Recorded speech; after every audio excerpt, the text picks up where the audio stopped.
Magandang araw po, Kabanong. Ako po ay isa sa inyong loyal silent listener at gusto ko lang po sanang i-share sa inyo ang kwentong hanggang ngayon ay di pa rin po ako makapaniwalang nangyari. At hanggang ngayon ay gabi-gabi ko pa rin pong napapanaginipan. Ang pangalan ko po ay Enzo. 37 years old na po ako. Di po ako ganun katangkaran. Di rin po ganun kaputian. Di rin po ganun katalinuhan, pero nako, Kabanong, sinasabi ko po sa inyo, talagang matinik ako sa chika babes dahil sa aking sex appeal at sense of humor. Pero biro po. Isa po akong freelancer hardinero sa BF Homes Parañaque, kung saan marami po akong kliyente dahil 1 hanggang 2 oras lang naman po ang ginugugol ko sa maintenance ng garden ng bawat kliyente ko. Lahat po sila, Kabanong, ay may iba't ibang ugali. May mga mababait po na akala mo ay di mayaman. May mga umakyat naman po ang yaman sa utak nila, kaya po ang sasama na ng ugali nila. May mga parang di man lang po ako nakikita, pero may mga tinuturing na din naman po ako na kaibigan o pamilya at di lang po bilang empleyado. Naalala ko pa nung unang beses akong makapagtrabaho dito sa BF Homes. Nako, iho, hindi mo alam kung gaano kasaya ang misis ko dahil sa ginawa mo sa bakura namin.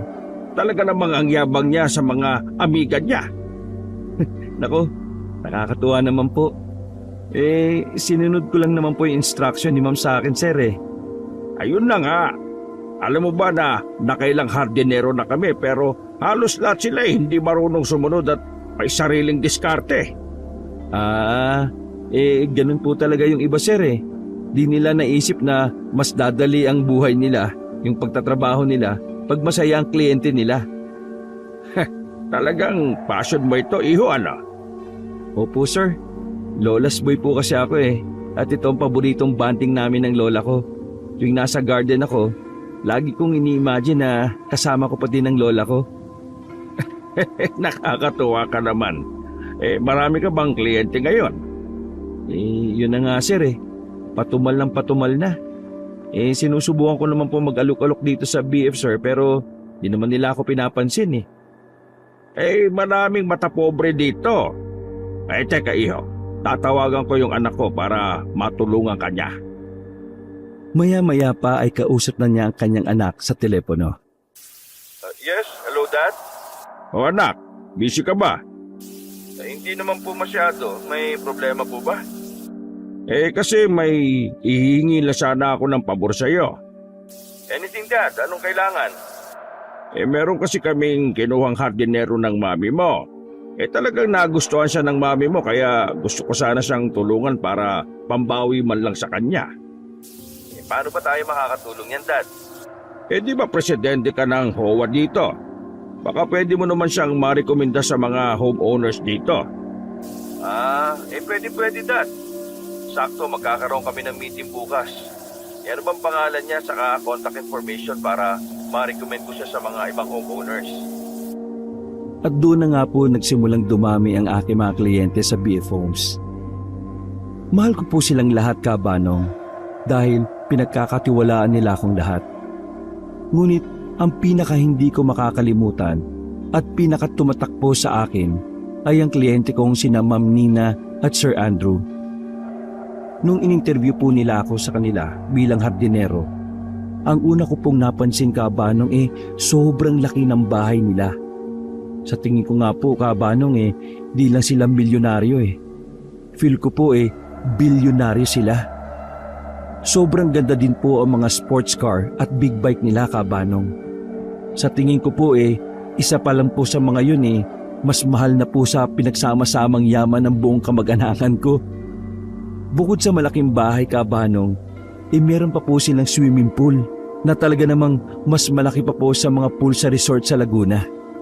Sa totoo nga po niyan, Kabanong, sa sobrang yaman nila marami talagang naiinggit at nai-insecure sa kanila sa mga kapitbahay nila. Kasi naman po, bukod sa yaman nila, silang mag-asawa po parang mga artista. Talagang mula sa kutis ng balat at postura nila at sa pananalita nila mapapahanga ka po talaga. Kaya, Kabanong, Ganun na lang po talaga kalaki ang gulat ko nung malaman ko po na grabe pala ang sikretong tinatago nila. Nagsimula po ang lahat kabanong nang pumasok si Millie sa buhay nila Ma'am Nina at Sir Andrew. Kuya! Kuya! Kuya, nakita na kitang tumingin ki. Huwag ka na magpanggap na invisible ako, no? Ha? Ano pinagsasabi mo dyan? Kuya naman eh. Pwede mo pakisabi kay Ma'am Nina na nandito na ako? Please, kuya. Bawal solicitation dito miss. Sa iba na lang. Ano pa naman to? Hindi kuya, ini-expect ako ni Ma'am Nina. Please naman kuya patawag na. Kanina pa ako dito sa init eh. Ang init kaya. I-text mo na lang o tawagan. Medyo busy pa kasi ako Wala kasing signal kuya eh. Kung meron naman, ba't pa kita i-istorbohin dyan, di ba? Usapan kasi namin 10 a.m. Anong oras na Patawag na kuya, please. Kuya, please. Sige na po. Mahal-mahal ng gluta eh. Sana kung i-sponsoran mo ako kapag nangitim ako. Bakit ako? Sige na nga, napakukulit mo. Medyo sumasakit na tenga ko sa'yo ano bang pangalan mo para masabi ko kay ma'am? Millie Cruz po. Wow, parang Lily Cruz lang ng wildflower Millie po, hindi Lily. Noted, Millie Cruz. Millie Cruz. Millie, hindi Lily. Millie Cruz. Thank you, kuya. Millie Cruz. Ay, kalabaw! Ano? Kalabaw? Merong kalabaw? Ay, hindi sir. May sasabihin lang sana po ako kay ma'am Bakit? Ano ba yon? Nako, alam mo namang mainitin ang ulo ni Nina pag naiistorbo. Importante ba yan? Sir, may tao po kasi sa labas Millie Cruz daw. Yun po yung pangalan niya. Sinabi ko nga po na bawal ang solicitation pero ang kulit sir Wala naman kaming kilalang Millie Cruz Nasabi ba niya kung anong kailangan niya? Sir, may usapan daw po sila ni Ma'am Nina Usapan? Talaga? Anong usapan daw kuya? Nako sir, hindi ko po alam Hindi ko po natanong. Basta ang sabi niya lang sir may usapan daw po sila ni Ma'am Nina. O sige, ako na lang kakausap kay Nina. Mahirap na, baka wrong timing ka. Baka pareho pa tayo mapagbuntunan ng buong araw. Nakatok pa lang po sana ako kabanong para sabihin kay Ma'am Nina yung tungkol kay Millie. Pero biglang lumabas na po si Sir Andrew. Kaya sa kanya ko na lang po sinabi. Ewan ko po kabanong kung bakit pero kakaiba po si Sir Andrew kumpara sa lahat ng ibang mga kliyente kong mayayaman. Siguro po nasa edad 35 to 40 na itong si Sir Andrew. Mabait siya at napaka-humble. Talagang napakaswerte po ni Ma'am Nina sa kanya dahil artistahin na po ang asawa niya. Ginagawa pa po siyang prinsesa at talaga namang kung i-describe po siya ng mga iba kong kliyenteng babae ay para daw po siyang Prince Charming in real life. Natutuwa rin ako sa kanya kasi napaka down to earth niya kabanong. Hindi ko ramdam na hardinero ang turing niya sa akin. Pumasok po si Sir Andrew at dahil likas po akong chismoso kabanong, isumilip ako sa may salamin. Nakita kong nagdidiskusyon sila ni Ma'am Nina sa loob at parang narong timing nga kay Ma'am Nina dahil nagkakataasan po sila ng boses. Pero mga ilang minuto lang po, lumabas na din si Sir Andrew. Sige Enzo, papasukin mo na daw siya. Okay sir, copy po. Alam niyo na ba kung ano meron? Sige po sir, papapasukin ko na po. Natakot po ako kabanong kasi biglang tumingin ng masama si Ma'am Nina na parabang naiirita sa pag-uusyoso ko. Nagtataka lang po kasi talaga ako dahil sa ilang taon ko pong pagtatrabaho para kila Ma'am Nina at Sir Andrew, ngayon ko lang po sila nakitang nagpapasok ng ibang tao sa loob ng bahay nila bukod kay Sir Mike. At ang mas nakapagtataka pa dyan kabanong, Nabisita pa ito ni Ma'am Nina. Wala po kasing kaibigan niyang si Ma'am Nina, Kabanong. Pinapasok ko na po si Millie at doon ko lang po napansin na para din pala siyang artista tulad nila Ma'am Nina at Sir Andrew. Kung i-describe ko po ang itsura ni Millie, mukha siyang nasa 20 to 25 years old. Sexy, parang labanos yung balat. Maganda yung mga mata niya na kulay brown, tapos makapal yung pilik mata niya.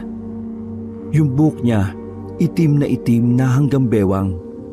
Mukha siyang mabait at matalino, pero siguro sa tingin ko lang po yun dahil nakasalamin siya at mahinhin. Thank you po, Ma'am Nina. Makalipas po ang kalahating oras ay nagpaalam na si Millie kay Ma'am Nina at masayang lumabas ng gate. Nakasalubong niya si Sir Mike na best friend ni Sir Andrew. Mas bata siya kay Sir Andrew. Siguro'y nasa 30 to 35 years old. Ang alam ko, simula pa noong bata sila ay mag-best friend na silang dalawa. Makulit si Sir Mike at palabiro, Kabanong. Maraming nagsasabi na medyo mahangin siya at babaero, pero mabait si Sir. Feeling ko nagjo-joke lang siya tuwing nagyayabang siya o nagpapanggap na chick boy. Silang dalawa lang ang tao sa buhay ni Sir Andrew at magagalitin si Ma'am Nina, kaya di ko maintindihan kung paano natitiis ni Ma'am Nina itong si Sir Mike. Chicks mo? Naks naman si Enzo. Ano yan, ginayuma mo?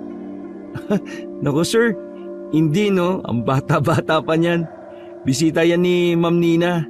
Prospect niyo na naman sir, ano? Feeling ko type niya ako Pero di ko siya masyadong type. Pero kidding aside may kaibigan pala si Nina. Kala ko kay Andrew lang umiikot yung mundo nun Kaya nga sir di ko nakikitang may bisita si Ma'am Nina, pwera ngayon.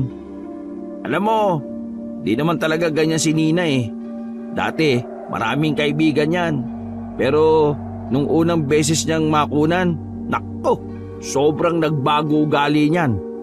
Sabi nila, normal lang daw yun sa mga nakukunan pero ewan, parang ibang tao na siya ngayon Mabait si Ma'am Nina, Kabanong. Madalas niya akong hiningitian at binibigyan ng tubig at merienda tuwing naka-duty ako sa kanila. Tahimik lang naman siya at di pala salita.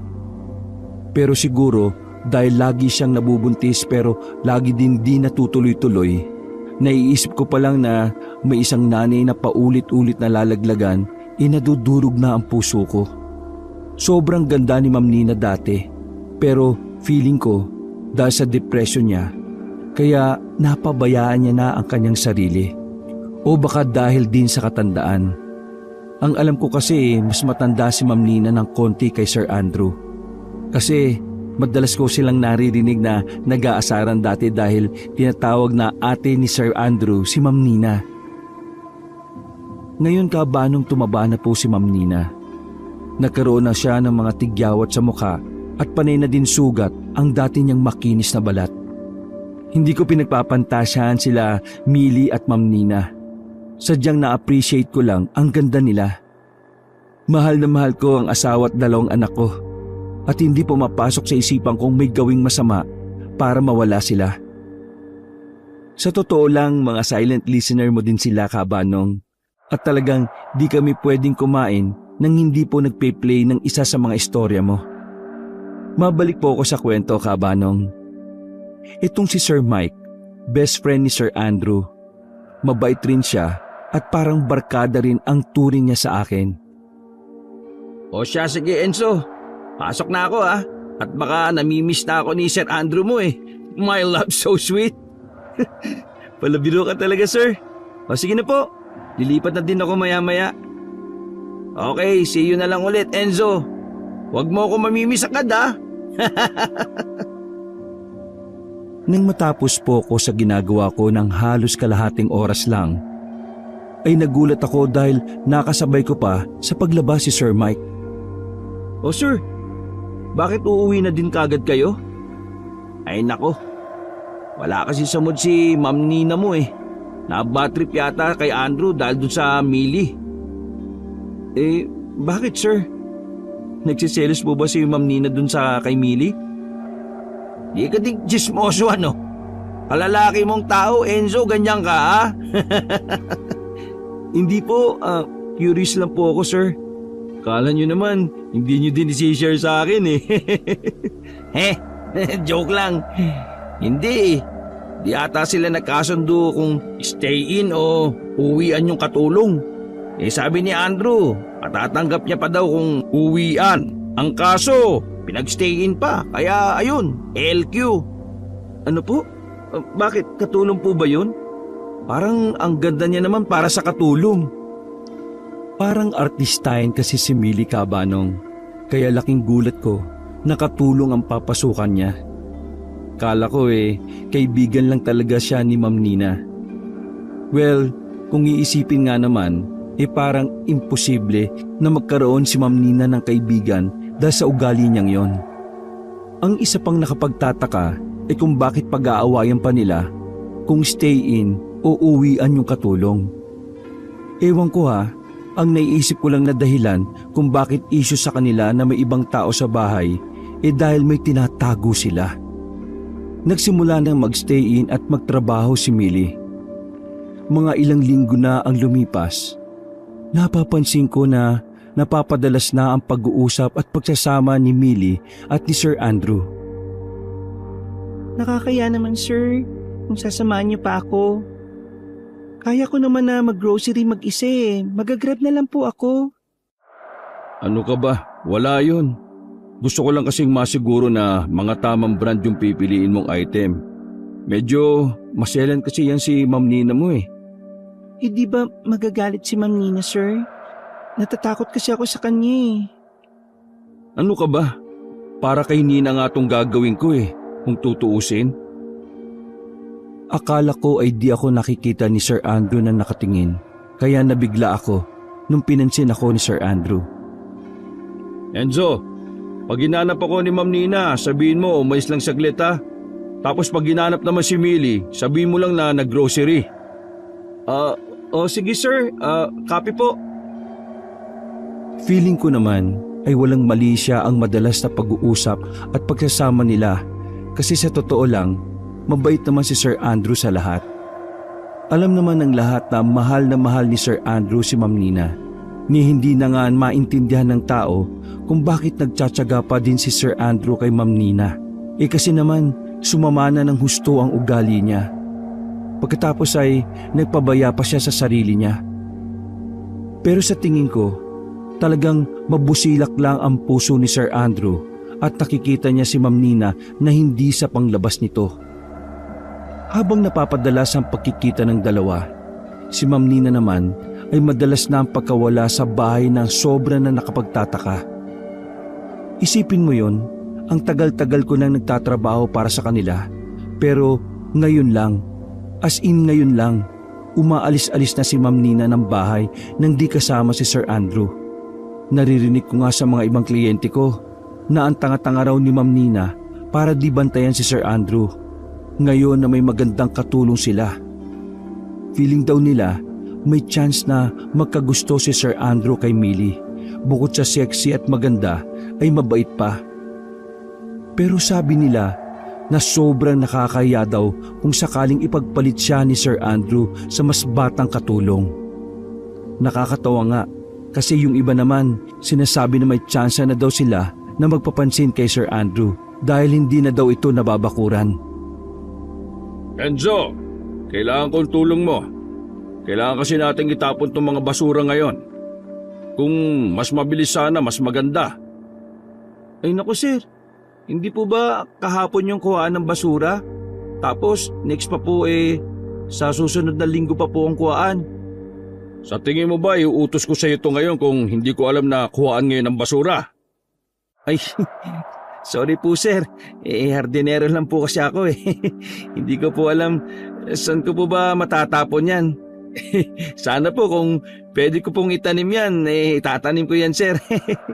Alam niyo namang maigpit dito sa BF Saka... Oh, itong 10,000, gawa mo ng paraan. Ayun nga, sir. Sisiw lang to. Ano ba naman, iuwi ko na lang po itong mga basura, di ba? Kahit po, i-grab ko to. Kaya pa din. Dahil pa ding tirang pera nun. Di ko na namalaya na hindi pa ako tapos magsalita ay umalis na si Sir Andrew. Alam niyo po ba kung bakit pinoproblema nila ang pagtatapon ng basura ngayon? Bago kasi umalis si Ma'am Nina kahapon, binilinan niya si Millie na wag kalimutang itapon ang basura, kundi sisisantayin siya. Di lang ito nagawa ni Millie dahil pagkaalis pa lang ni Ma'am Nina ay umalis na din sila Millie at Sir Andrew. Tinanong ko si Sir Andrew kung saan sila pupunta pero nginitian niya lang ako at inabutan ng pera. Nung nasa labas na ako ay may napara akong taxi. Sir, ano yung sasakay? Basura po. Adik ka ba? Nasusunod kung mag-K-trip ka, baka mandadamay ng kabuhayan ng iba ha? Hindi, seryoso po. Kuya, seryoso ako, huwag kang umalis. Mag-K-trip ako. Iniwan ako ng isang driver. Mabuti na lang, may dumating pang isa. Grab po para kay Enzo. Ayan, kuya. Huwag mo ikakancel ha. Bukas na lang po ng likod. Naku sir, ba't naman po kita kakancelin? Kaya nga, hindi ko mag-gets yung iba ang driver eh. Parang engot. Naku, ano po ba yan kuya? Basura? Ano yan, nanggagago ka ba? Hindi kuya, magtitip ho ako. Naku, sa susunod ayusin mo trip mo ha. Nagtatrabaho ng matino yung tao eh. Inisip ko na lang na sigaan yung basura kasi sobrang dami pala nito at wala akong makuwang sasakyan at panay cancel na lang din ang Grab sa akin. Lalo na pag nalalaman nila na may kasama akong basura. Uy, Enzo, bangkay ba yung sinusunog mo? Napakabaho naman yan. Di ba illegal yung pagsisiga? Ang ooy niyo naman sir sa bangkay. Basura po ito. Di ko na po kasi alam paano ko madidispatch ito eh. Bakit ba hindi nyo na lang tinapon niyang kahapon? Di ba kahapon ko ng basura? Ito na nga po ang chika. Mike, di ba sabi ko sa iyo huwag ka na munang pumunta? Nagulat na lang ako nang biglang sumulpot si Sir Andrew. Ichichismis ko pa naman sana siya kay Sir Mike. I miss you too bro. Pakis nga. Hoy, seryoso ako Mike. Bumalik ka na lang sa ibang araw. Wala nang nagawa si Sir Andrew dahil inimbita na ni Sir Mike ang sarili niya sa loob ng bahay ni Sir Andrew. Drinks, check. Snacks, check. Ano pa ba? Basta, sabihan niyo na lang po ako kung may kailangan pa po kayo ha. Doon lang po ako sa kusina. Grabe naman Andrew. Ang ganda-ganda na ng asawa mo. Ang ganda-ganda pa ng katulong mo. Anong pangalan niya? Huwag mo naman soloin lahat ng mga magaganda, no? Baka naman pwedeng pa-score ako. Isa lang sa kanila o kahit kanino dun sa dalawa. Tumigil ka nga, Mike. Kung iisipin ka, Banong, nagalit si Sir Andrew kay Sir Mike hindi dahil sa binabastos niya si Ma'am Nina. Pero dahil napapansin ko yung mga nangyayari nung nakarang araw, yung mga tinginan at closeness nila ni Sir Andrew at Millie. Alam ko na mas nainis siya dahil sa binastos niya si Millie. Okay, buguhin na koy-koy. Kung gusto mo ng 2 wives, edi go. Masyado ka namang seryoso eh.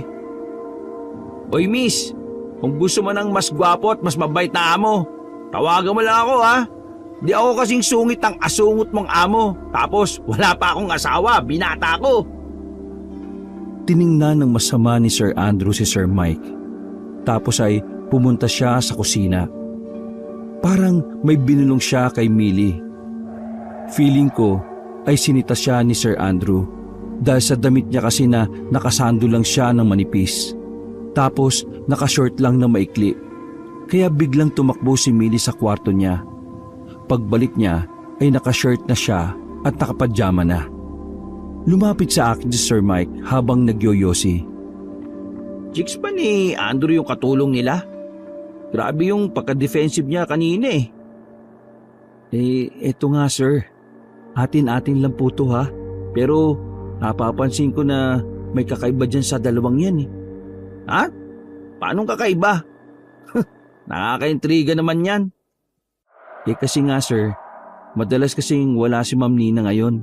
Tapos, madalas ding umaalis sila Sir Andrew at Millie. Pagkaalis ni Ma'am. Bukod pa dun, madalas ko din silang nakikita na nag-uusap yung dalawang yan. Parang komportable si Millie kay Sir Andrew eh. Minsan nga, nahuli ko pang nagtatawanan sila at nagkikilitian. Ha? Teka. Seryoso ka ba dyan, Enzo? Para namang ewan tong si Andrew. Oo, alam kong maganda yung katulong nila pero to cheat on Nina para sa babaeng yun? Anong natakbo sa isip niya? Galit na galit si Sir Mike pero hindi ako nagsisisi na sinare ko ito sa kanya. Hindi naman sa nanghihimasok ako pero sa tingin ko ay di naman kasi talaga tama ang ginagawa ni Sir Andrew kay Ma'am Nina. Kasi kung talagang ayaw na niya kay Ma'am Nina, bakit hindi na lang siya nakipaghiwalay? Bakit kailangan pang pagsabayin? Sa tingin ko, makikinig naman si Sir Andrew kay Sir Mike pag pinagsabihan niya ito.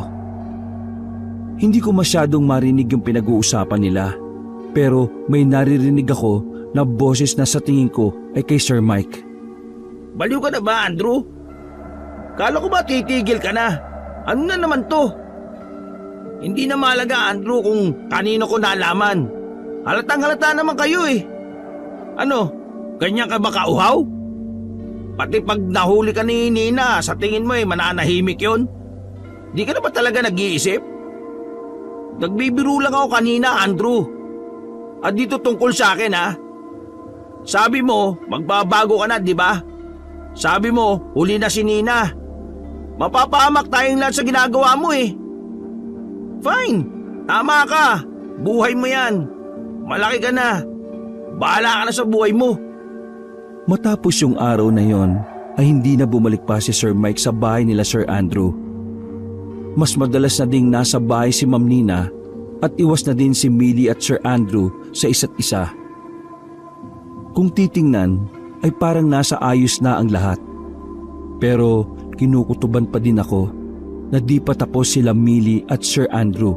Sa tingin ko ay mas naging mas maingat lang sila. Di ko maintindihan kung bakit nagbago si Sir Andrew. Dati-rati ay parang patay na patay ito kay Ma'am Nina. Pero nitong mga nakaraan, napapansin kong may iba sa kanila ni Millie. Minsan naiinis ako kay Sir Andrew kasi ayaw na ayaw ko talaga sa mga hindi loyal. Pero madalas naiisip ko na di ko rin siya masisisi kasi grabe na yung ugali ni Ma'am Nina. Lalo na nung nakaraang araw. Minsan na nga lang umuwi ng bahay si Ma'am Nina, lagi pa niyang binubulyawan kung hindi si Millie ay si Sir Andrew. "Oh sir, bakit po dito kayo nakatambay sa garden? Ang init-init ng panahon ngayon ah." "Nagpapahangin lang. Mas pipiliin ko pa tong init ng panahon kaysa sa init ng ulo ng Nina na yan." "Po? Bakit sir? Ano po nangyari?" "Ewan ko. Nag-spray kasi ako ng Lysol sa kwarto para sana mabango. Tapos sabi niya, sobrang dami ko raw inispray, ang sakit daw sa mata." Baka naman po napadami nga lang talaga sir. Nag-sorry ka ba sir? For sure naman mapapatawad ka nun. Ikaw pa ba naman matitiis ka nun? Actually, nag-sorry naman ako eh. Yun naman pala sir hindi pa din po ba umokay? Alam mo ba kung anong gusto niya ipagawa sa akin para mapatawad niya ako? Ano po sir? Ang gusto niya, ispray ko sa mata ko yung Lysol. Oh? Totoo ho yun? Ay, ewan ko ba. Ngayon ko lang napapansin na pasama na ng pasama yung ugali ng Nina na yan eh. Feeling ko kaya nagkakasundo yung dalawa dahil nagkaroon sila ng common ground. Pareho kasi silang sinisigawan at laging pinag-iinitan ni Ma'am Nina. Malakas ang kutob ko na mayroong namamagitan sa kanilang dalawa. Mas nakumpirma ko ang kutob ko sa dalawa nang mahuli ko sila isang araw na umalis si Ma'am Nina nung araw na yon para bantayan ang mama niya na nasa ospital. Ang ganda talaga pag ganyan ang suot mo. Dapat magaganyan ka pag tayong dalawa lang ha. Para sa lang naman talaga ako pumuporme.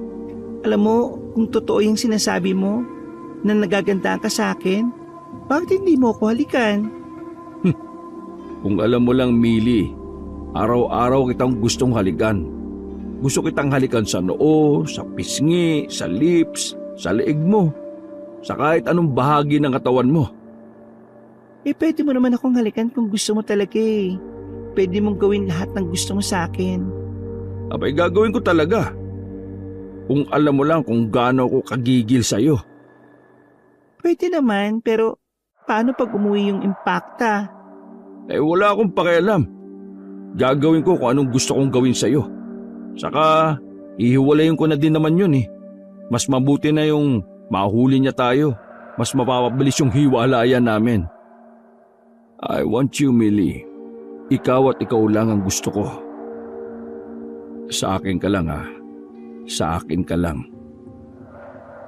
Sa'yo lang ako. At sa akin ka lang din ha. Oo, magiging sa'yo na ako. Malapit na. Promise? Promise.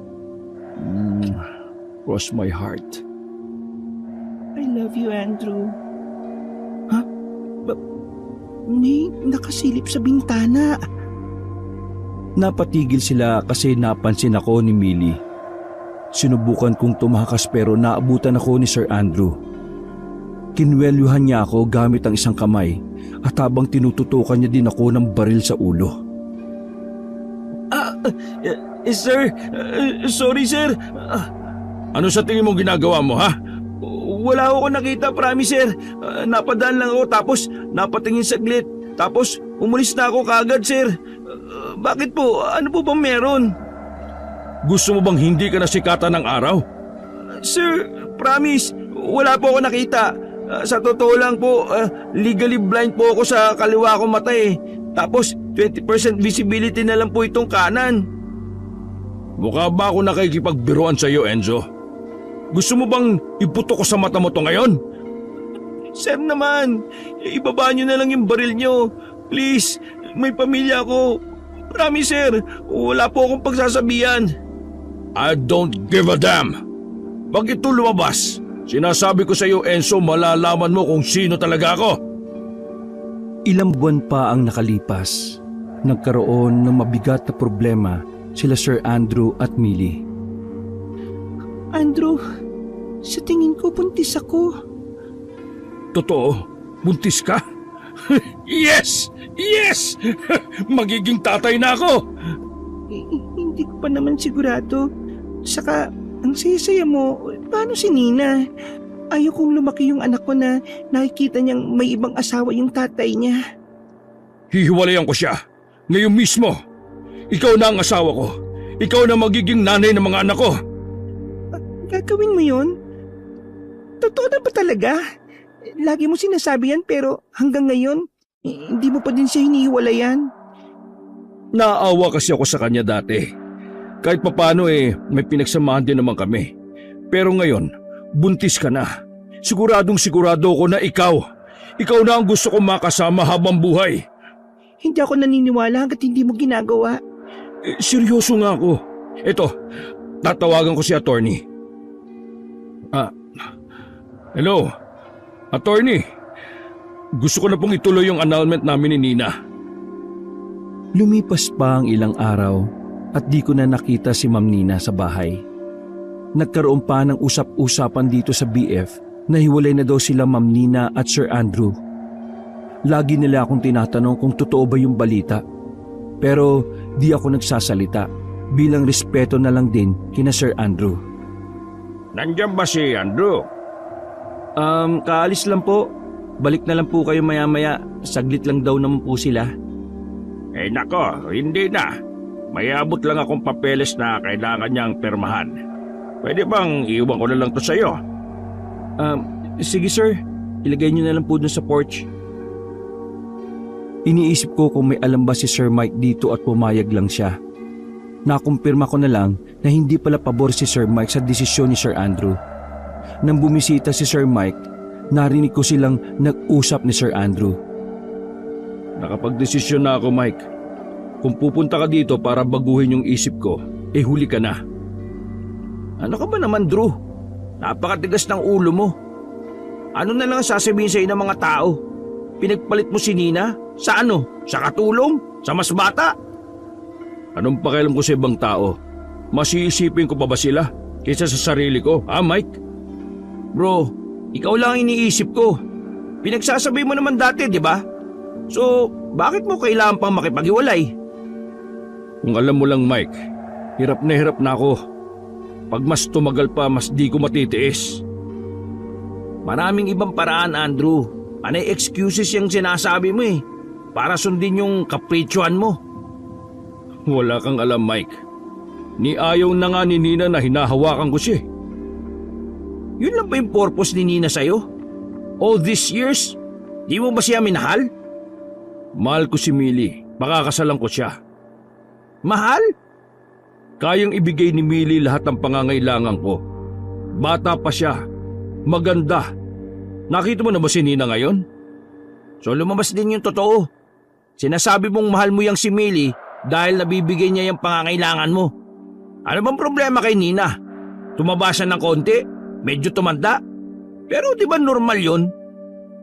Konti? Dahil sa weight niya, nahihirapan na siyang magbuntis. Wala na siyang silbi sa akin. Alam mo pre, ang labo mo. Pinaglalaban mo yung gusto mo. Bahala ka na sa buhay mo. Nakakapagod kang payuhan.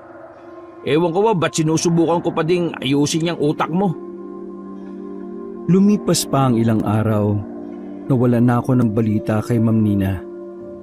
Di ko na din masyadong nakikita si Sir Mike na bumibisita sa bahay nila Sir Andrew. Pagkatapos ng kasal nila Sir Andrew at Millie, sobrang sweet na mag-asawa. Naalala ko pa nung panahong okay sila ni Sir Andrew at Ma'am Nina. Parehong-pareho lang. Binibigay ni Sir Andrew ang lahat-lahat na parabang prinsesa si Millie. At wala namang ibang kailangang gawin si Millie kundi magpaganda at maging asawa lang kay Sir Andrew. Minsan nga pinagagalitan pa ni Sir Andrew si Millie pag naglilinis to ng bahay o nag-aasikaso man lang. False alarm pala yung pagbubuntis ni Millie. Nung una nga parang nagiba yung pakikitungo ni Sir Andrew, pero nung sinabi naman ng doktor na wala naman daw problema si Millie at bata pa to, kaya pwede pa tong mag-anak. Bumalik naman agad sila sa dati. Lagi ko silang naririnig na nagpaplanong mag-anak, kaya sobrang naging masaya din ako para sa kanila nung nag-confirm na buntis na talaga si Millie. Agad na may tinawagan si Sir Andrew sa telepono. Bro, buntis na si Millie. Grabe, sobrang tagal na naming hinintay to. Oo, totoo na to. Nakailang pregnancy test na kami and it all came out as positive. Oh, hindi ka ba masaya para sa akin? Oo, naiintindihan ko bro. Pero alam mo naman kung gaano ko kauhaw sa anak, hindi ba? Di ko alam kung bakit hanggang ngayon pinipilit mo yan. Di nga nagwo-work para sa akin yan eh. You know what? Kalimutan mo na lang. Ewan ko kung ba't tinawagan pa kita eh. Ewan ko kung bakit inasahan ko pang magiging masaya ka para sa akin. Sa tingin ko si Sir Mike yung nasa kabilang linya at pakiramdam ko, binrote out na naman ni Sir Mike si Ma'am Nina. Kaya na bad trip tong si Sir Andrew. Ewan ko kung bakit pero kakaiba yung galit ni Sir Mike kay Sir Andrew. Sa nangyari, nag-iisang kaibigan na lang siya ni Sir Andrew kaya nakakapanghinayang na sobrang nagbago yung relasyon nila dahil lang sa nangyari. Sir, parang di na nabisita si Sir Mike dito ah. Di niya ako naintindihan, Enzo eh. Out of all the people, inasahan ko siya yung makakaintindi sa akin. Pero wala eh. Makakaayos din kayo niyan, sir. Sa totoo lang, hindi ko alam kung bakit kakaiba yung galit ni Sir Mike sa nangyari. Hindi naman siya close kay Ma'am Nina. Di tungkol kay Nina yung galit niya, Enzo. Tungkol saan? Ay, mahirap i-explain. Parang pamilya ka na sa akin, Enzo.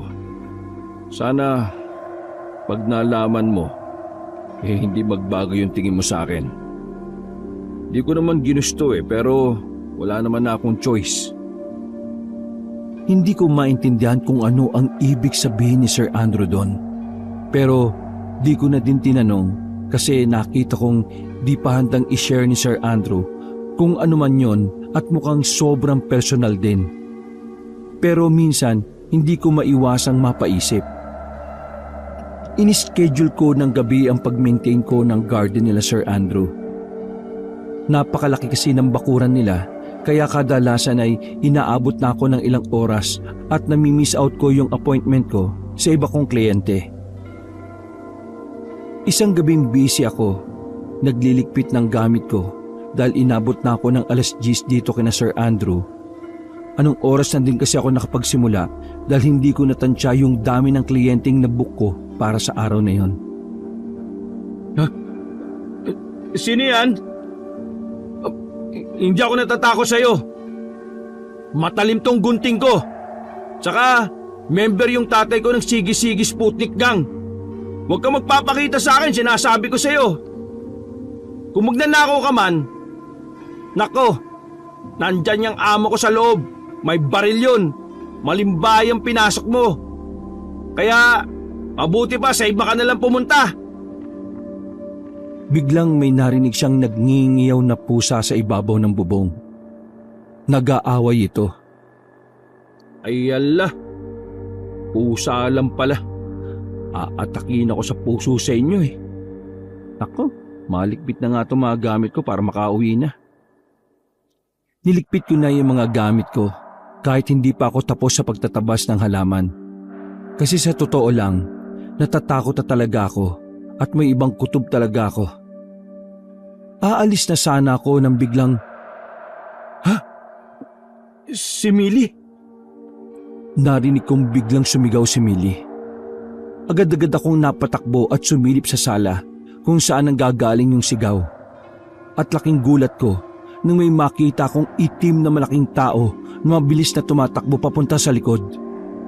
Agad akong tumakbo pa uwi at nung nasa may sasakyan na ako, tinext ko si Sir Andrew at nagmamadali na akong umuwi. Dahil sa takot, naiwan ko tuloy si Millie sa bahay. Sa totoo lang, ginamit ko lang na panakot ang pangalan ni Sir Andrew dun sa inaakala kong magnanakaw na nasa bubong. Pero buong araw talaga itong nasa trabaho. Kaya mag-isa lang si Millie sa bahay. Alam ko na duwag ako sa ginawa ko.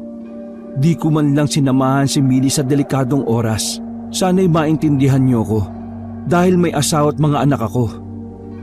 Maiintindihan naman siguro ninyo ako at ng inyong mga listeners dun sa ginawa ko.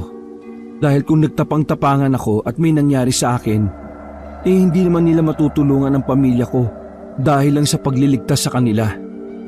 Alam ko at malinaw sa akin na kung ano man yung nakita ko kanina, alam kong hindi yun magnanakaw lang. Enzo, kung ano-anong pinapasok mo sa utak ng asawa ko, di nakakatulong sa kanya yung ginagawa mo. Sir, hindi ko naman kinakausap si Millie, si Ma'am Millie. Paano may pinapasok ako sa utak niya? Kagabi, tinext mo ko tungkol sa multong nakita mo. Tapos ngayon, walang ibang bukang bibig ang asawa ko kung hindi yung aswang-aswang na yan. Sir, una sa lahat, magkaiba ang multo sa aswang. Pangalawa, nakita din ni Madam yung kagabi. Kasi sir, totoo yung grabing nakakatakot yung nakita mo lang sir. Nako, first time kong nakakita ng ganon. Sobrang pangit sir As in, nakakadiri yung balat niya. Itim na parang kaliskis na may ewan. Hindi ko alam kung dugo ba yun tapos yung mata niya, grabe. Enough! Tigilan mo na yung mga kwentong napulot mo sa probinsya nyo.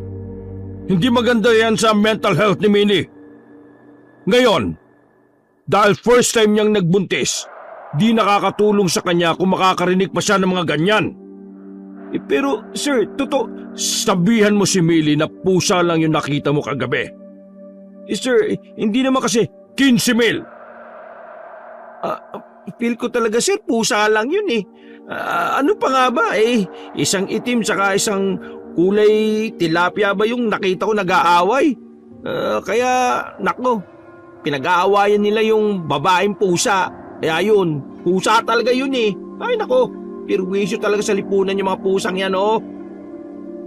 Kabanong, sana'y wag niyo akong husgahan. Hindi biro ang ganitong kalaking pera at di din naman ako 100% sure sa nakita ko nung gabi. Pagod ako at walang tulog. Baka kaya kung ano-ano na lang ang nai-imagine ko. Binago ko na yung schedule ko. Inuna ko na ang bahay nila Sir Andrew at hinuli ko na lang ang bahay nila Sir Edward. Kasi kahit sabihin ko sa sarili ko at sa buong mundo na pusa lang yon o magnanakaw, alam ko kung ano ang nakita ko. At hindi lang pusa yon. Akala ko nga ay matatahimik na ako sa ganitong paraan pero di pa pala. Mas nakakawindang yung mga sumunod na nangyari. Sir Edward! Sir Edward! Oh, Enzo, ikaw pala yan. Sorry sir, medyo nalate ako ah. Oh, akala ko nga kanina yung schedule mo sa amin eh. May nagpa-move kasi. Nag-message ako kay ma'am pero di siya nag-reply, baka busy. Ay nako, nasa ibang bansa kasi yun. Baka di pumasok yung message mo sa kanya kasi magsasabi naman sa akin yun kung nabasa niya yun, di ba? Okay lang sir, mabilis lang din naman to eh. Magdidilig lang ako at magtatanggal ng mga sirang dahon. Oy, sige. Mapayapa akong nagdidilig nang biglang kausapin ako ni Sir Edward. Enzo, di ba nagtatrabaho ka din kina Andrew? Oo sir, mga 6 years ko na silang kliyente. Bakit sir? Eh di kilala mo yung best friend niyang si Mile. Mile ba yun o Mike? Si Sir Mike po. Opo, mabait po yun tsaka palabiro. Eh di alam mo yung nangyari sa kanya. Hindi po. Ano po nangyari? Eto, sobrang nakapagtataka. Nakita siya sa bubong ng bahay nila. Patay, nakahubad at may bakal na nakasaksak sa dibdib. Ho? Sa bubong? Oo. At ang sabi ng iba, aswang daw yon. At kaya ganun dinatnan na ng kamatayan sa bubong nila. Sir, baka naman haka-haka lang yan. Hindi naman totoo yung aswang eh. Saka, sir, pwede ba bukas ko na lang ituloy ito? Kasi gabi ni Kasi baka mag-alala na misis ko eh. Halos tumakbo na ako pauwi dahil sa takot sa kwentong narinig ko kay Sir Edward. Di maalis sa isip ko yung kakaibang nilalang na nakita ko sa bahay nila Sir Andrew. Aswang kaya yon? Maaari bang si Sir Mike yon? Hindi eh. Mabait si Sir Mike at parang linggo-linggo silang nagsisimba nila Sir Andrew. Hindi ba takot naman ang aswang sa simbahan? Pagka-uwi ko, tiningnan ko yung profile ni Sir Mike para i-message ko siya upang klaruhin at ipaalam sa kanya yung mga chismis. Pero nagulat ako nang makitang ang daming nagre-rest in peace sa profile niya sa FB. Sinubukan kong tingnan yung mga comments para malaman kung ano bang kinamatay, pero karamihan sinasabi naman na homicide daw. Saan kaya nang galing yung chismis na nakahubad pa tapos sa bubong pa namatay? Para namang ewan yung nagkalat nun. Di na nirespeto yung pagkamatay ng tao. Hindi ko maintindihan.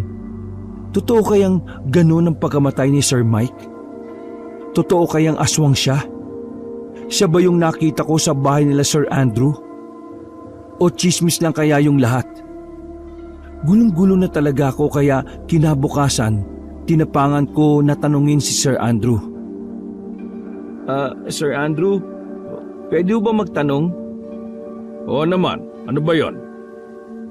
May nabalitaan kasi ako tungkol kay... Can you respect Mike's death? Nakakainis kung paniniwalaan mo lang na totoo yung chismis na yan. Hindi naman sir, alam ko sa sarili kong mabait si Sir Mike pero yung nangyari kasi sa bahay niyo nung isang gabi, O di ba pusa lang yon? Ikaw na mismo nagsabi. Ano pa bang problema? Di ba sir, kaya ko lang naman sinabi yun kasi inabutan niyo ako ng 15,000 para di na mag-alala si Ma'am Millie. Ha? Anong pera? Pwede ba huwag na lang natin pag-usapan yan? Ang sama na ng sitwasyon ngayon. Hindi nakakatulong yung mga ganito. Sige sir, pasensya na po. Nagulat ako kasi parang kakaiba yung mga sinasabi ni Sir Andrew. Pero di ko naman binigyan ng kahulugan yon. Sa tingin ko, talagang nasaktan siya sa nangyari sa best friend niya. At dumagdag pa yung chismis na pinapakalat tungkol kay Sir Mike. Halos nakalimutan ko na yung mga pangyayari dahil 4 na buwan na ang nakalipas. At wala namang ano pang kakaibang nangyari sa akin. Nag-cut off na lang din ako ng 4:00 dahil gusto ko ay bago pa magdilim ay nasa bahay na ako. Akala ko ay tapos na. Akala ko balik na sa normal ang lahat. Pero isang araw, Bye! Love, ingatan mo ang baby natin ha? Sige, bye. malamig ang pagsagot ni Ma'am Millie kay Sir Andrew. Nagulat ako dahil pagkaalis ng kotse ni Sir Andrew ay biglang tumakbo at umiyak sa akin si Ma'am Millie. Enzo, tulungan mo kami ng anak ko, please. Kailangan namin makalis dito. Tulungan mo kami. Umiiyak na sabi ni Ma'am Millie habang palinga-linga siya sa garahe na parang natatakot sa taong papasok. Ha? Bakit? May nangyari ba? Gusto mo tumawag ako ng polis? Si Andrew! O bakit? Sinaktan ka ba niya? Pwede kitang samahan ngayon sa women's desk para magreklamo. Hindi! Aswang! Aswang, Enzo! Ma'am, okay lang ba kayo? Halimaw siya, Enzo. Aswang siya. Kakainin niya yung baby ko. Enzo, tulungan mo kami. Ha? O sige, akong bahala. Di ko din maintindihan sa sarili ko pero isinawalang bahala ko lang to. Di ko alam kung dahil ba ayaw ko nang madamay. Dahil ba pakiramdam ko naapektuhan lang din si Millie sa mga kakaibang balita at kung ano-anong naiisip niya. O dahil ba nagiging in denial din ako sa sarili ko sa sobrang takot ko na totoo yung mga sabi-sabi. Sinabi ni Ma'am Millie na aswang daw. Kung ang balita aswang si Sir Mike, di ba patay na siya? Di sana hindi na siya takot kasi okay na ang lahat. Baka naman iniisip ni Ma'am Millie na dahil aswang si Sir Mike, aswang din si Sir Andrew. Pero naisip ko kagad na imposibleng aswang si Sir Andrew Cabanong. Naging sigurado ako na kung si Sir Andrew man ang tinutukoy ni Ma'am Millie, ay di totoo yun. Pero nagbago ang pananaw ko ng isang gabi. Nagulat ako sa nakita ko sa bintana ng sala nila nang pauwi na ako. Natutulog si Ma'am Millie sa sofa na may pulang kumot at hawak na buntot pagi. Lumapit si Sir Andrew at hinalikan niya si Ma'am Millie sa noo at sa tiyan. Napakabango mo. Napakasarap mo. Tinanggal niya ang kumot at inalis niya yung buntot pagi sa kamay ni Ma'am Millie. Ang ganda-ganda mo. You need to relax more. Di mo naman kailangan ng mga to Kung titingnan ko, parang ang creepy ko na nakasilip sa bintana nila. Pero natuwa lang talaga ako na parang ang peaceful nila. At makikita mo kung gaano kamahal ni Sir Andrew si Ma'am Millie. Tiningnan ni Sir Andrew yung mga pangontra ni Ma'am Millie. Tapos tiningnan niya si Ma'am Millie at ngumiti. Sa tingin mo ba, mapipigilan ako ng mga ito? Namutla ako at naniga sa kinatatayuan ko nang biglang nagbago ang itsura ni Sir Andrew. Naging pula at nanlilisik ang mga mata niya na parang dumurugo. Naging itim at makaliskis yung balat niya. naging matatalim yung mga ngipin niya at nilabas niya ang dila niya na napakahaba. Nanginginig ako sa kinatatayuan ko at di ko maikilos ang buong katawan ko sa pagkabigla. Biglang nagising si Millie at inampas ng buntot pagi si Sir Andrew. Isa mo kami ng anak ko! Halimaw ka! Halimaw! Mamatay ka na! Naagaw ni Sir Andrew ang buntot pagi na pinangahampas sa kanya ni Ma'am Millie. Wag! Kinayan! Akala mo ba may magagawa ka? Akala mo mamamatay ako dito sa buntot pagi mo?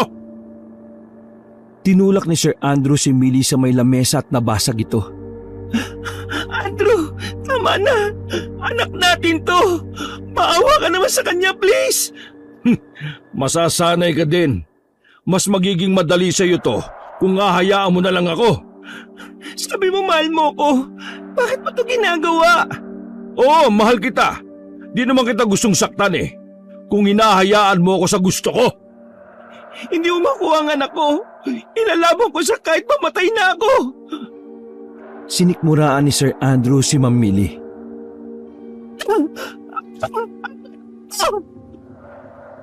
Napayak si Ma'am Millie nung makita niyang may dugo ng dumaloy sa legs niya at napalood siya sa sakit. Nagbago ang anyo ni Sir Andrew at kaagad na dinilaan yung dugo sa legs ni Ma'am Millie. Napakasarap! Ang tagal ko nang hinihintay to! At nakita ko kung papaanong pumasok ang dila ni Sir Andrew sa puso ni Ma'am Millie. Habang si Ma'am Millie ay walang nagawa kundi umiyak dahil sa nangihina na siya. Wag! Please! Ang anak ko! Mahinang sabi ni Ma'am Millie habang maganang kinakain ni Sir Andrew ang bata sa tiyan ni Ma'am Millie. Enzo, isa ka pa! Papatayin kita! Nanlilisik ang mga mata ni Sir Andrew sa galit at mabibigat ang bawat tinga niya. Sir, wala ako nakita! Hindi pwedeng may makaalam nito. Alam kong hindi ka mananahimik, kaya siguradong hindi ka makakapagsalita. Pagpatay ka na! Wag, sir! Wag! Diyos ko, panaginip lang pala. Ilang araw na akong tulala at hindi makapaniwala sa nakita ko. Hindi na din ako pumasok para mag-ayos ng garden kila Sir Andrew. Kahit na ilang beses na akong kinokontak ni Sir at tinitext para papuntahin sa kanila. Gusto kong mag-move on na lang at kalimutan ang nangyari. Pero lagi ko pa rin napapaniginipan si Sir Andrew at yung mga nangyari. Minessage ko si Ma'am Nina sa Facebook account niya kasi alam kong the truth will set me free. Pero ilang buwan na ang nakalipas, wala pa din siyang reply. Hanggang sa merong nag-message na sa akin. Tiningnan ko kung sinong nag-message ng ganitong oras at nagulat ako nang makita kong si Ma'am Nina yon. Agad kong binasa ang text message. Enzo, ayaw ko na sanang sagutin tong mga tanong mo pero sa tingin ko dapat mong malaman para makalayo kayo ng pamilya mo at wala nang madamay pa. Nandito ako kila Edward. Puntahan mo ko kung gusto mong malaman ang totoo. Magre-reply pa lang sana ako pero binlock na ako ni Ma'am Nina. Napagpasyahan ko na pumunta na lang kina Sir Edward para malaman ang katotohanan.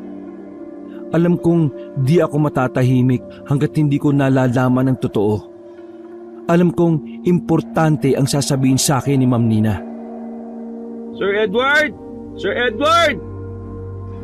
Ako naman ba't ba kasing laki-laki ng bahay nila? Tapos wala silang doorbell. Ay. Sir! Sir!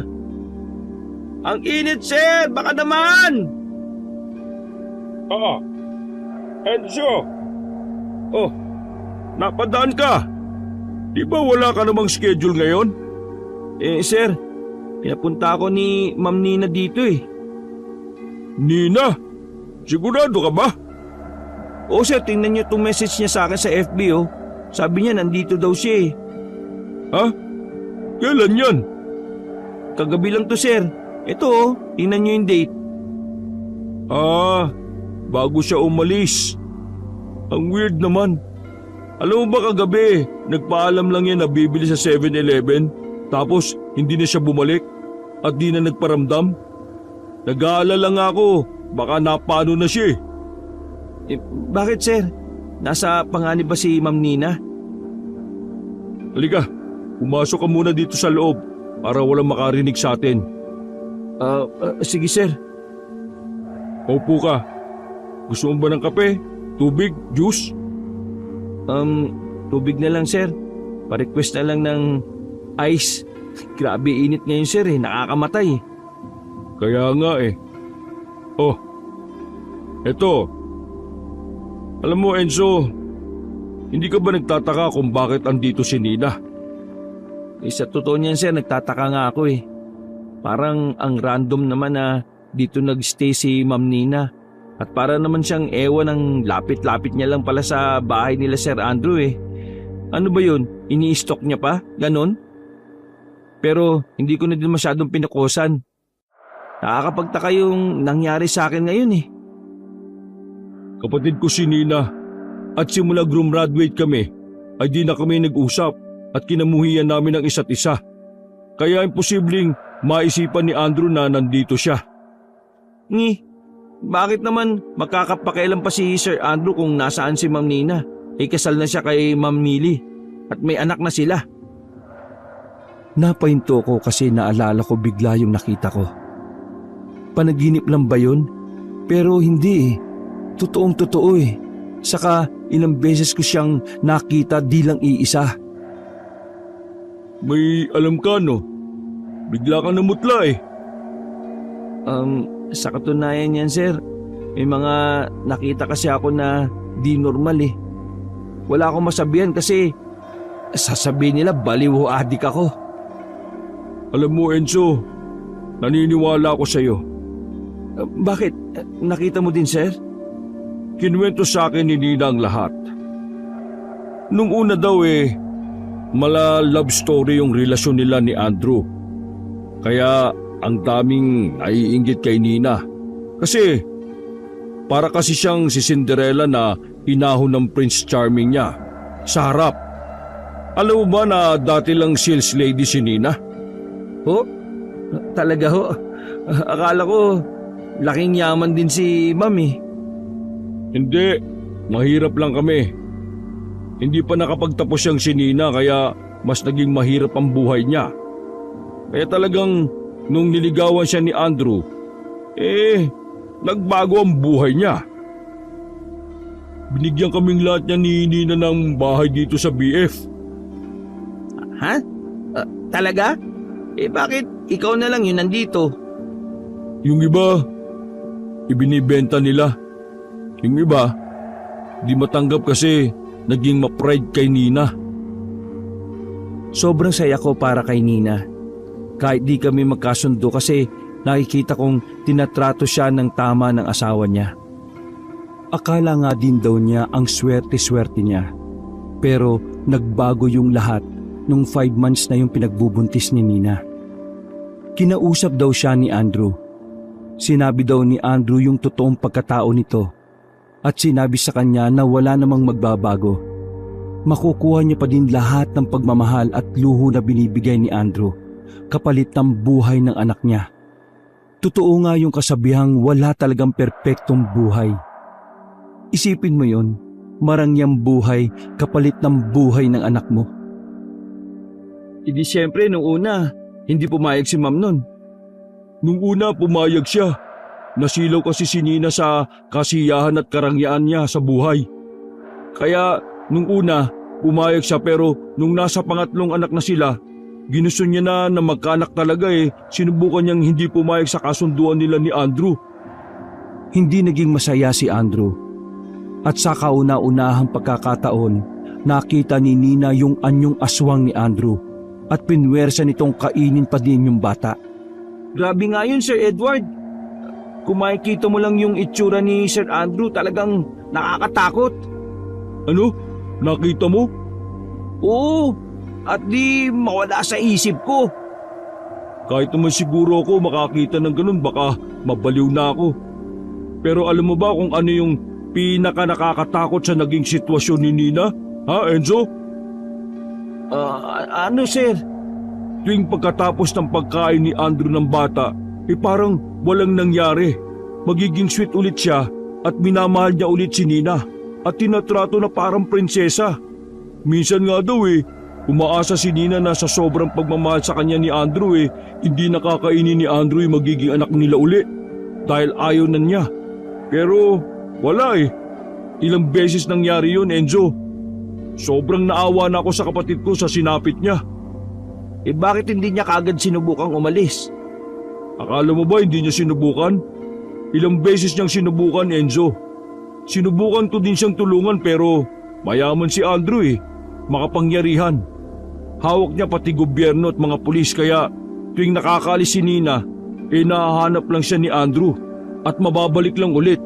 Ang masama pa tuwing makakatakas siya at mababalik, pinaparusahan siya ni Andrew. Oh? Anong parusa? Sinasaktan siya? Hindi, mas malala pa. Tuwing makakatakas siya at mababalik, pag nabuntis siya ay paaabutin ni Andrew yung bata hanggang sa makapanganak ng mga 1 linggo. At hahayaan niyang mayakap ni Nina yung bata. At sa kanya to kakainin sa harap niya.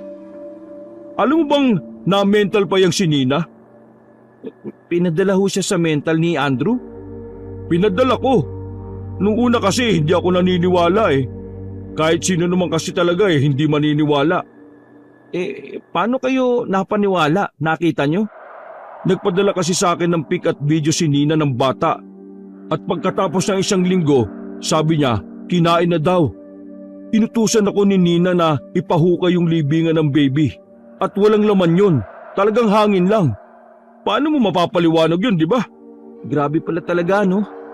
Parang swerte pa pala na nagkaroon ng kabit si Sir Andrew kasi nakatakas na siya sa sitwasyon na yun. Hindi swerte yun, Enzo. Kung alam mo lang, plinano ni Nina ang lahat. Oh? Plinano? Paano plinano? Una, sinadya niyang magpataba at pabayaan ang sarili niya. Kasi nabasa niya na pag unhealthy ang babae, mahirap nang magkaanak.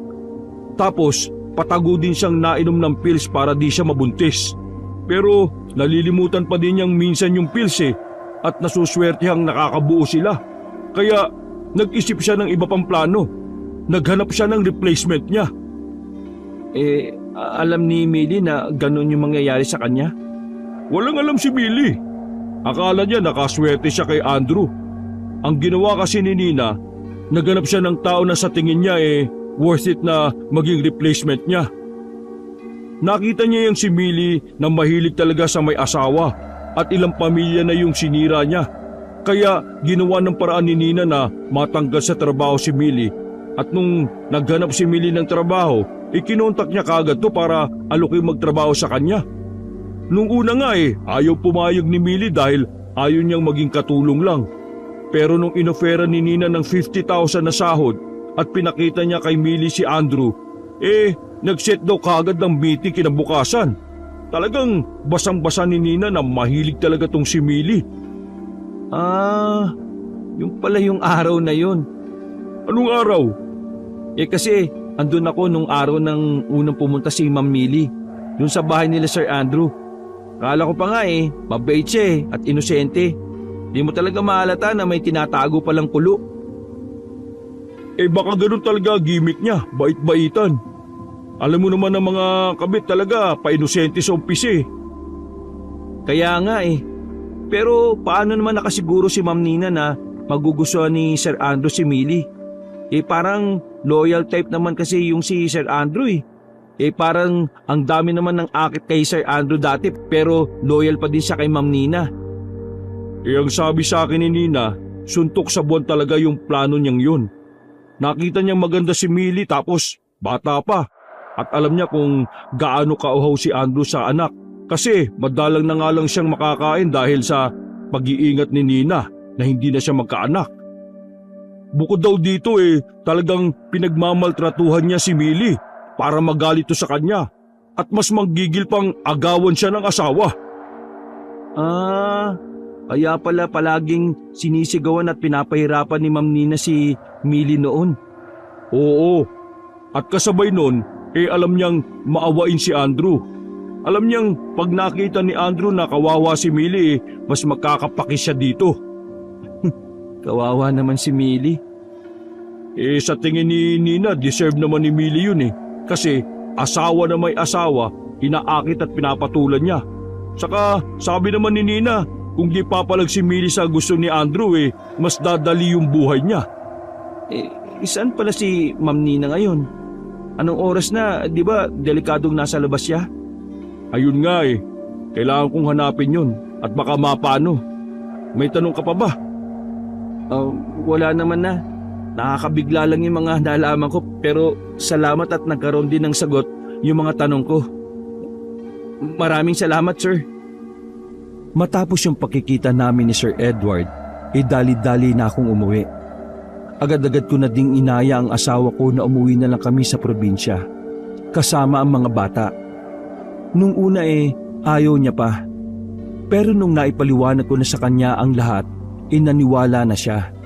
Sabi niya pa nga naririnig niya na din yung mga bali-balita tungkol kay Sir Andrew. At isa pa daw sa kumari niya na may picture. Kaya talagang naniniwala na siya. Kinabukasan umalis na kami kaagad at hindi na nagpaalam sa kung sino man.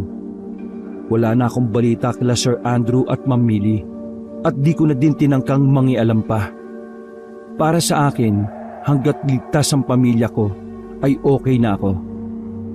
May katwiran si Ma'am Nina.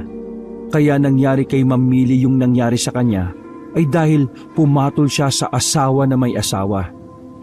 Alam kong walang may deserve sa nangyari o nangyayari sa kanya. Pero wala din naman pumilit sa kanya na malagay sa sitwasyon na yon. Malaki na siya at kaya na niya ang sarili niya kung hindi man problema na siya ng pamilya niya at labas na ako doon. Sana ay mapili mo tong sulat ko na to, Kabanong. Maraming salamat in advance kung mapipili mo ang story ko at pa-shoutout na rin sana sa anak ko na si Hera at Heather at sa asawa kong si Carla. Talagang fan na fan mo kami. Magandang araw at salamat uli. Wakas.